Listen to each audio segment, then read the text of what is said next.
Breaking news. SLBC టన్నర్లో ఇరుక్కున్న 8 మంది ఆచూకీ ఈరోజు లభ్యమైందంటూ కూడా ఒక వార్త వెలుగులోకి రావడం జరిగింది.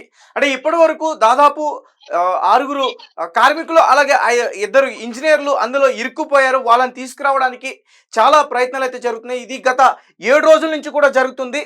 ఇది ఎస్ఎల్బిసి యొక్క టన్నెల్ స్కెచ్ ఇది. సో ఇక్కడి నుంచి వాళ్ళు వర్క్ చేసుకుంటూ వెళ్తున్నారు. గత 20 సంవత్సరాల నుంచి కూడా ఈ వర్క్ నడుస్తుంది. అయితే లోపలికి వెళ్ళిన తర్వాత వాళ్ళు ఒక ప్లేస్లో ఇరుక్కుపోయారంటే డ్రిల్ చేస్తున్న టైంలో ఒక్కసారిగా వాటర్ ఫ్లో రావడం, వాటర్తో పాటు కొంచెం మట్టి రావడం అక్కడ. అంటే ఆ రోజు అక్కడ ఉన్న సిచ్యువేషన్లో ఉన్న వ్యక్తులు చెప్తున్న విషయాలన్నీ ఇవన్నీ కూడా. సో రావడం వల్ల అక్కడి నుంచి కొంతమంది తప్పించుకుని బయటకు రాగలిగారు, కానీ మిగతా 8 మంది మాత్రం అక్కడ ఇరుక్కుపోయారు. వాళ్ళు వచ్చే పరిస్థితి లేదు. అలాగే అటు నుంచి తప్పించుకోవడానికి కూడా ఎటువంటి ఆస్కారం లేదు. అలాగే ఇటు రావడానికి కూడా అక్కడ వాటర్ ఫ్లో మొత్తం కూడా ఫుల్గా అయిపోయింది. అలాగే మట్టి ఎక్కువగా ఉండడం వల్ల వాళ్ళు ఎటు రాని పరిస్థితుల్లో అక్కడ ఉండిపోయారు. అయితే వాళ్ళు బతికే ఉంటారేమో, వాళ్ళని వెంటనే బయటికి తీసుకొచ్చి కాపాడే ప్రయత్నం గత 7 రోజుల నుంచి కూడా జరుగుతుంది. కానీ అది విఫలమైందనే చెప్పాలి. చాలా టీమ్స్ వచ్చాయి. ఒక పక్క ఎన్డీఆర్ఎఫ్ టీం, మిలిటరీ టీం, అలాగే మరొక పక్క ర్యాట్ టీం అంటూ కూడా చాలా మంది తీవ్రంగా ప్రయత్నించారు, కానీ వాళ్ళ ఆచూకీ అయితే మాత్రం వాళ్ళు కనుక్కోలేకపోయారు. మొత్తానికి ఈరోజు వాళ్ళ యొక్క ఆచూకీ అయితే తెలిసింది. సో దీని గురించి మనతో పాటు డిస్కస్ చేయడానికి ప్రస్తుతం ఫోన్ ఇన్లో నీటిపారుదల ప్రాజెక్ట్ విశ్లేషకులు గోవర్ధన్ గారు ఉన్నారు. ఆయనతో మాట్లాడే ప్రయత్నం చేద్దాం. గోవర్ధన్ గారు, చెప్పండి, అసలు 8 మంది ఆచూకీ లభ్యమైందా? కేవలం 5గురు మాత్రమే వాళ్ళ బాడీస్ లభ్యమైనట్టు కూడా చెప్తున్నారు. అసలు ఏంటి, ఎలా సాధ్యమైంది వాళ్ళని బయట తీసుకురావడానికి? అది అంటే 8 మంది చనిపోయినట్టు దాదాపు నిర్ధారించారు. అందులో 5గురిని గుర్తించాము అని చెప్పేసి జియో ఫిజికల్ సంబంధించినటువంటి అత్యంత ఆధునిక సాంకేతిక పరిజ్ఞానం ద్వారా చెప్తున్నారు. అది దాదాపు అంటే టన్నెల్ 200 మీటర్ల వెడల్పుతో భారీ ఎత్తున 3, 4, 5 టన్నుల బండలు కానీ చాలా 200 మీటర్ల వెడల్పుతో టన్నెల్ ఏదైతే 9.2 మీటర్ల వ్యాసార్థంతో కింద బాటం నుంచి పై రూప్ వరకు ఉంటుంది. అందులో దాదాపు దాన్ని అడుగుల్లోకి మారిస్తే మనకు సుమారు 22 అడుగుల ఎత్తు వరకు డిబ్రీస్ కానీ లేకపోతే దానికి సంబంధించినటువంటి బండలు కానీ, మట్టి కానీ, బురద కానీ, టన్నెల్ బోరింగ్ మిషన్ కు సంబంధించినటువంటిదంతా కూడా దాంట్లో తునాతునకలు అయిపోయింది. వీళ్ళ దేహాలు కూడా దాదాపు అప్పటికే అంటే సాంకేతికంగా ప్రకటించలేదు, కానీ అక్కడ సిచ్యువేషన్ జరిగిన రోజునే వీళ్ళు అదే రోజు మరణించే అవకాశాలు ఉన్నాయా? అదే రోజు మరణించే అదే రోజున అదే క్షణంలో మరణించారు. ఓకే. ఎప్పుడైతే tunnel boring machine TBM machine Robinson కి చెందినటువంటి కంపెనీకి చెందినటువంటి ఎవరైతే డ్రైవర్ ఎవరైతే ఉన్నారో దాని టాప్ ఇంజనీర్ పైనుంచి ఏదైతే పడుతున్నాయో దాన్ని అందరికంటే చాలా ముందుగా గుర్తించి టీబీఎం ముందున్నటువంటి వాళ్ళని రక్షించేటువంటి అక్కడ సమయం లేదు, కానీ వెనక ఉన్నటువంటి వాళ్ళందరినీ కూడా మీరు వెళ్ళిపోవాలి అనేటువంటి సంకేతాన్ని గట్టిగా అరవడము, చెప్పడము. వాళ్ళందరూ అప్పటికే చాలా భారీ ఎత్తున ఒకేసారి ఒక జల ప్రళయం లాంటి వరద. అంటే టన్నెల్ ఎగువన అంటే టన్నెల్ సొరంగం ఏదైతుందో ఆ సొరంగం టీబీఎం మిషన్ పనిచేస్తుందో, సొరంగంతో వేరేటువంటి టన్నెల్ బోరింగ్ మిషన్ పనిచేస్తుందో ఆ 4 రోజుల కదలిక ఏదైతే ఉందో, అంటే ఆ 4 రోజుల నుంచి అక్కడ వర్క్ ఏదైతే పని చేస్తుందో అది తొలవడం తవ్వడం చేస్తుందో, అప్పటికే ఆ ప్రాంతం అంతా కూడా పై భాగంలో అది 4 నుంచి 4.5 సంవత్సరాలుగా అంటే చంద్రశేఖరరావు ప్రభుత్వం పని వదిలిపెట్టినప్పటి నుంచి కూడా అక్కడ భారీ ఎత్తున లీకేజ్ వస్తూ ఉంది.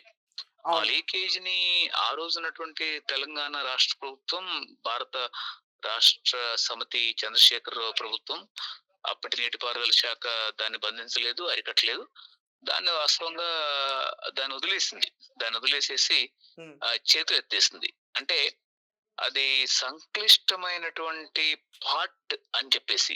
ఓకే. అంటే బీఆర్ఎస్ ఏదైతే ఉందో హ్మ్. కేసీఆర్ గవర్నమెంట్, అది అత్యంత సంక్లిష్టమైన పార్ట్. ఈరోజు అంటున్నారు గదా! హ్మ్. అత్యంత సంక్లిష్టమైనటువంటి పార్ట్ అని అసలు ఆ రోజే దాన్ని గుర్తించారు. యెస్. కానీ అది బాహ్య ప్రపంచానికి వెల్లడి చేయడంలో టీఆర్ఎస్ ప్రభుత్వం కూడా చాలా దోబూచులాట ఆడింది. చాలా దాన్ని రహస్యంగా ఉంచింది.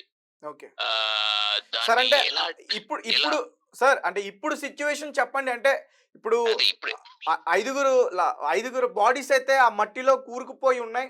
వాళ్ళయి బయటికి తీసుకొచ్చారు. మిగతా ముగ్గురు కూడా దొరికే పరిస్థితి ఉంటుందా? ఖచ్చితంగా. అంటే 8 మంది దాదాపు చనిపోయారు. ఐదుగురైతే ఇప్పుడు గుర్తించారు. అవును. 8 మిగతా రిమైనింగ్ ముగ్గురిని కూడా అది సాంకేతిక పరిజ్ఞానంతో తొందరలోనే గుర్తిస్తారు. సార్ అంటే కానీ వాళ్ళని ఎలా వెతికారనుకోవచ్చు? అంటే ఇంతకుముందు మనం డిస్కస్ చేసాం. మాక్సిమం దొరికే అవకాశాలు చాలా తక్కువ ఉంటాయంటూ కూడా మనం డిస్కస్ చేసుకోవడం జరిగింది. సో, అంటే ఇప్పటి వరకు చాలా టీమ్స్ అక్కడికెళ్ళి విఫలమైనయి అన్ని టీమ్స్ కూడా. సో, రీసెంట్‌గా ఈరోజు రైల్వేకి సంబంధించిన ఒక టీమ్ వెళ్ళడం, వాళ్ళకి ఈరోజు ఈ బాడీస్ అన్నీ కూడా దొరకడం. సో, ఎలా సాధ్యమైందంటారు సార్? అంటే దాంట్లో చాలా దేశవ్యాప్తంగా, ప్రపంచవ్యాప్తంగా ఉండేటటువంటి అనేక మంది నిష్ణాతులని అత్యాధునిక సాంకేతిక పరిజ్ఞానంతో హ్మ్. ఉన్నటువంటి పరికరాల్ని కూడా వాళ్ళు తెప్పించడం జరిగింది. ఓకే. ఆహ్, అది ఎన్‌డీఆర్‌ఎస్ టీమ్ నుంచి ఎస్‌సీఆర్‌ఎస్ వాళ్ళు, రాష్ట్ర విపత్తు నిర్వహణ సంస్థ దళాలు, ఆర్మీ, లేపోతే ఎన్‌జీఆర్ఐ, నేషనల్ ఆహ్, ఆహ్, ఈ భూగర్భ శాస్త్ర పరిశోధనకు సంబంధించినటువంటి హ్మ్. వాళ్ళు, దాంతో పాటు క్రిస్ కూపర్, హ్మ్, డెప్సీ, మిగతా ఆస్ట్రేలియా నిపుణులు, అవును. దాంతో పాటు బోర్డర్ రోడ్స్ ప్రాంతంలో, మిలిటరీ ప్రాంతంలో నిర్వహించేటువంటి టన్నెల్ నిపుణులు అనేక మందిని తీసుకొచ్చారు. హ్మ్. దీంట్లో సింగరేణి నిపుణులు వీళ్ళందరూ ఆహ్, ద తలో దశలో పనిచేశారు. హ్మ్. అయితే దీంట్లో ఇప్పుడు ఏదైతే అంటే ఆ మట్టిలోకి ఆ డెబ్రిస్ లోకి పెనెట్రేట్ చేసేటటువంటి, అంటే లోతుగా ప్రవేశపెట్టే, లోపలికి చొప్పించేటటువంటి ఆధునిక ఆహ్, వాటన్నిటిని కూడా ఆధునిక సాంకేతిక హ్మ్. పరికరాలను ఉపయోగించేసి హ్మ్. వాటిని ఈరోజు అంటే ఈరోజు దాన్ని అంటే ఆ మట్టిలోకి పెనిట్రేషన్ చేయడం వల్లే యెస్. వీళ్ళ బాడీలని ఆచూకీ యెస్. తెలుసుకోవడం యెస్. జరిగింది. యెస్. యెస్. యెస్. యెస్.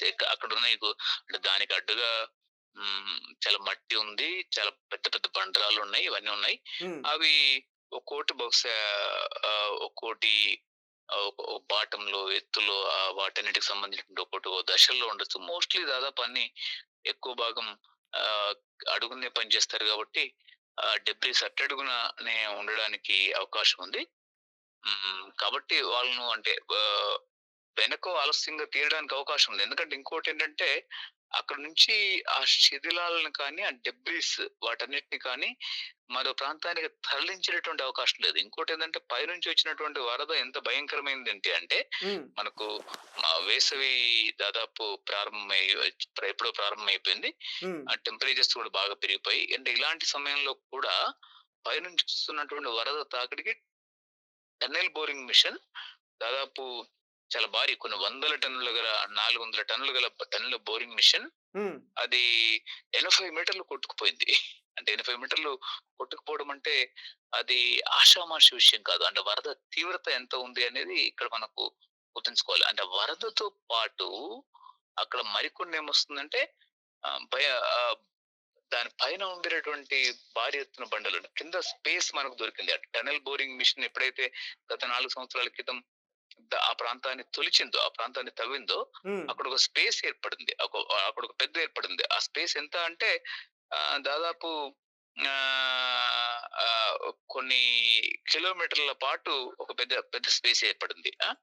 ఓ 10, 15, 20 ఇలా ఇలా ఇలా కొన్ని ఇటువైపు అవుట్‌లెట్, ఇన్‌లెట్ వైపు ఒక పెద్ద స్పేస్ ఏర్పడింది.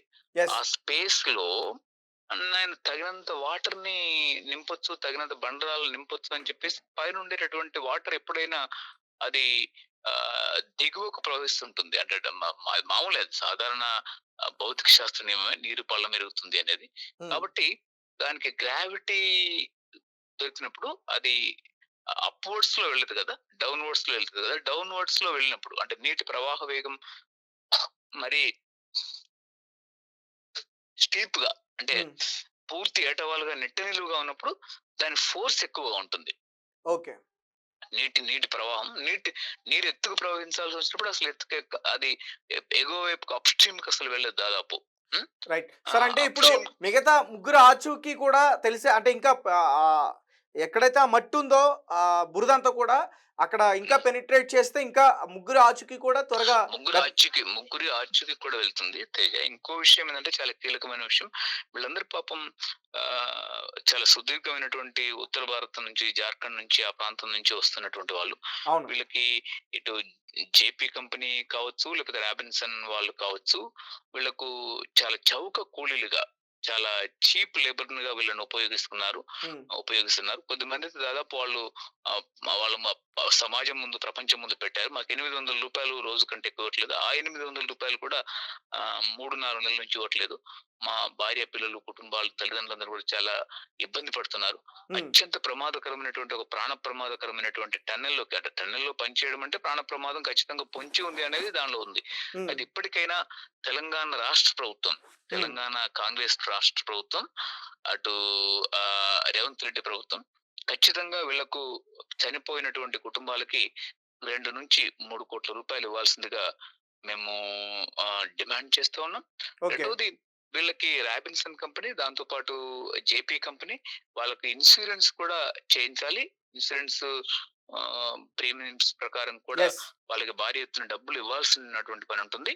అవును. ఇది కోర్టులు కూడా అవసరమైతే వీళ్ళకి చీప్ లేబర్స్ గా కనుక ట్రీట్ చేసి వీళ్ళకి జీతాలు చెల్లించకుండా అదే 800 గనుక చెల్లించినట్టయితే ఇది ఆళ్ళ కుటుంబాలకు తీరని వ్యధ, తీరని ఆశానిపాతం. వాళ్ళందరూ చిన్న పిల్లలు, వృద్ధులుగా ఉన్నారు.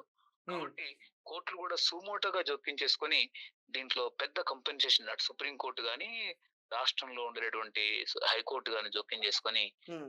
సుమోటోగా జోక్యం చేసుకొని విచారించాల్సిందిగా కూడా మేము కోరుతున్నాం. ఓ ఇది ఓ నీటిపారుదల శాఖ అధికారులు, హ్మ్. ఆహ్, మంత్రులు లేతే తర్వాత అటు ముఖ్యమంత్రి, ప్రధానమంత్రి ఇది మొత్తం దాదాపు దేశాన్ని, ప్రపంచాన్ని గత ఒక వారం కాలంగా ఇది మొత్తం మన దృష్టంతా కూడా ఎస్ఎల్బీసీ కార్మికుల పరిస్థితి ఏంటి? ఏమవుతారు? ప్రాణంతో బయటకెళ్తారా? ప్రాణాలు పోతాయా? అనేదే చూస్తున్నారు. కానీ చాలా మందికి ఆశలు లేవు. ఏమాత్రం దానిపైన అవగాహన ఉన్నటువంటి వాళ్ళు ఓ ఓ కూడా. Okay sir. Okay sir. Thank you. Thank you so much. Thank you. So చూసారు కదా! ఇది ఎస్ఎల్‌బీసీలో జరిగిన పరిస్థితి. అతను చెప్పినట్టుగానే ఇక్కడి నుంచి కూడా వాళ్ళు డ్రిల్ చేసుకుంటూ వెళ్తున్నారు. అంటే సాధారణంగా ఇలాంటి టన్నెల్ ఆపరేషన్స్ జరుగుతున్నప్పుడు 2 వైపుల నుంచి కూడా హోల్స్ చేసుకొని వెళ్తే బెటర్. ఎందుకంటే వాళ్ళకి ఆక్సిజన్ లోపలికి మంచిగా వెళ్తుంది. కానీ ఇక్కడ మాత్రం ఈ ఎస్ఎల్‌బీసీలో జరిగిందేంటంటే ఒకవైపు నుంచే వెళ్తున్నారు. అయితే ఇక్కడ కొంచెం ఈ టన్నెల్ ఎక్కడుందంటే కొన్ని కొండల మధ్య ఉంది. ఆ కొండల మధ్య నుంచి వెళ్ళడం, అటువైపు నుంచి హోల్ పెట్టుకొని రావడం కష్టం. అయితే ఇటువైపు నుంచి వాళ్ళు హోల్ పెట్టుకొని వెళ్తున్నారు. అయితే ఇటువైపు నుంచి హోల్ పెట్టుకొని వెళ్తున్నారు కాబట్టి ఒకవేళ ఇక్కడ ప్రమాదం పొంచి ఉంటే 2 వైపుల నుంచి కూడా రావడానికి మార్గాలు ఉండేటట్టు ప్లాన్ చేయాలి. కానీ ఇక్కడ మాత్రం వీళ్ళ సంస్థ ఏం చేసిందంటే ఒకవైపు నుంచే పెట్టుకుంది. అయితే ఇక్కడికి వెళ్ళిన తర్వాత వాటి గమనిక సరిగ్గా చెక్ చేయకుండా కొంతమంది ఇంజినీర్ల నిర్లక్ష్యం వల్ల అక్కడ 6 మంది కార్మికులు, అలాగే 2 ఇంజినీర్లు అక్కడ ఇరుక్కుపోయి ఈరోజు మరణించడం జరిగింది. అయితే ఇప్పుడు ఆయన చెప్తున్నారు విశ్లేషకులు ఆయన ఏం చెప్తున్నారంటే వీళ్ళు 7 రోజులు 7 రోజుల ముందే చనిపోయే ఛాన్సెస్ మాక్సిమం ఉన్నాయి. ఎందుకంటే వీళ్ళు ఇక్కడి నుంచి డ్రిల్ చేసుకొని వెళ్తున్నారు. చాలా పెద్ద డ్రిల్ మిషన్ తీసుకొని ఇప్పుడు మనం సాధారణంగా మనం ఇప్పుడు మనం ఇంటికి ఏదైనా హోల్ పెట్టుకోవాలంటే ఎట్లా డ్రిల్ కొడతామో, అలాగే ఒక పెద్ద సైజు డ్రిల్ చేసుకుంటూ వెళ్తున్నారు టన్నెల్‌లోకి. సో, అట్లా చేసుకొని వెళ్తుంటే అక్కడ ఒక ఇంజినీర్ గమనించాడు దాన్ని. గమనించి వెంటనే మిగతా కార్మికులు అక్కడ ఉన్న లేబర్ అందరికీ కూడా అతన్ని హెచ్చరించాడు. అయితే వాళ్ళు వెంటనే ఈ ట్రాక్ ఈ డ్ర రైల్వే ట్రాక్ ఈ ట్రాక్ నుంచి వాళ్ళు ఆ ట్రైన్స్ ద్వారా మళ్ళీ వెంటనే వాళ్ళు వెనక్కి వచ్చేసి వాళ్ళ ప్రాణాలు దక్కించుకున్నారు. అయితే ఈ డ్రిల్ మిషన్‌కి సంబంధించి ఆపరేషన్ చేస్తున్న అవతల కొంతమంది ఇరుక్కుపోయారు కాబట్టి ఆ వాటర్ ఆ వాటర్ ఫ్లోతో పాటు ఆ మట్టి ఒకేసారి రావటం, ఆ బురదంతా కూడా ఒకేసారి వేగంగా రావటం, వాళ్ళు ఎటు కదలలేని పరిస్థితుల్లో అక్కడే ఉండిపోయి దాని కింద కూరుకుపోయారు. సో, దాని కింద కూరుకుపోయి ఆ మట్టిలో కూరుకుపోవడం వల్లే దీని కిందకి మొత్తం ఆ టన్నెల్ కూడా డ్యామేజ్ అయ్యి ఆ కిందకి వెళ్ళిపోయారంటూ కూడా చెప్తున్నారు. అంటే ఒక బురదలాగా ఇప్పుడు సాధారణంగా వాటర్‌లో ఏదైనా మనం ఒక రివర్‌లో గాని, ఒక కాలువ గాని చూసుకుంటే ఎట్లా అంటే మనకు కొంచెం ముందుకెళ్తే కొంచెం మట్టి తగులుతుంది. దాని తర్వాత బురద కొంచెం లోతుకెళ్తే మొత్తం కూడా బురద ఉంటుంది. అంటే ఊబిలాగా ఉండిపోతుంది మొత్తం కూడా. ఒకసారి మనం అందులో కాలు పెడితే మళ్ళీ తీసుకోలేం. సో, అట్లాంటి పరిస్థితి మాట. సో, ఈ బాడీస్ అన్నీ కూడా అట్లా ఈ లోపల కూరుకుపోయినాయి. సో, మన వాళ్ళు ఎళ్తున్నారు, ట్రై చేస్తున్నారు, వస్తున్నారు. ట్రై చేస్తున్నారు, వస్తున్నారు. ఎందుకంటే ఎళ్ళిన వాళ్ళకి కూడా ఇక్కడ రిస్క్ అనే చెప్పుకోవాలి. అంటే మళ్ళీ ఎళ్ళిన వాళ్ళు మళ్ళీ వాళ్ళ ప్రాణాలతో వెనక్కి వస్తారా? లేదా? అనేది కూడా డౌటే.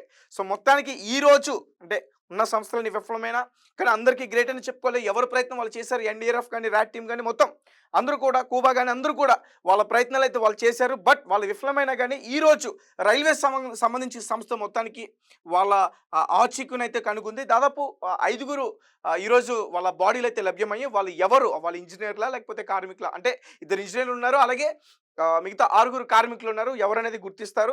సో, గుర్తించి వాళ్ళ ఫ్యామిలీస్‌కి వాళ్ళ బాడీస్‌నైతే అప్పగిస్తారు. ఇంకా అక్కడ రెస్క్యూ ఆపరేషన్ అయితే ఇంకా జరుగుతుంది. మరి కాసేపట్లో మరొక అప్డేట్ వచ్చే అవకాశం ఉంది. ఎందుకంటే మిగతా వాళ్ళ ఇంకా ముగ్గురు ఇంకా అదే మట్టిలో కూరుకుపోయి ఉన్నారు కాబట్టి ఇప్పుడు బాడీస్ అన్నీ కూడా కూరుకుపోయినాయి. అక్కడ మట్టిని పెనిట్రేట్ చేస్తే అప్పుడు వాళ్ళ బాడీస్ అన్నీ కూడా లభ్యమైనాయి. సో, మిగతా వాళ్ళ ఆచూకీ కూడా మనకి లభించే అవకాశం అయితే ఉంటుంది. ఇది టన్నెల్ యొక్క news. Thank you for watching. Thank you so much.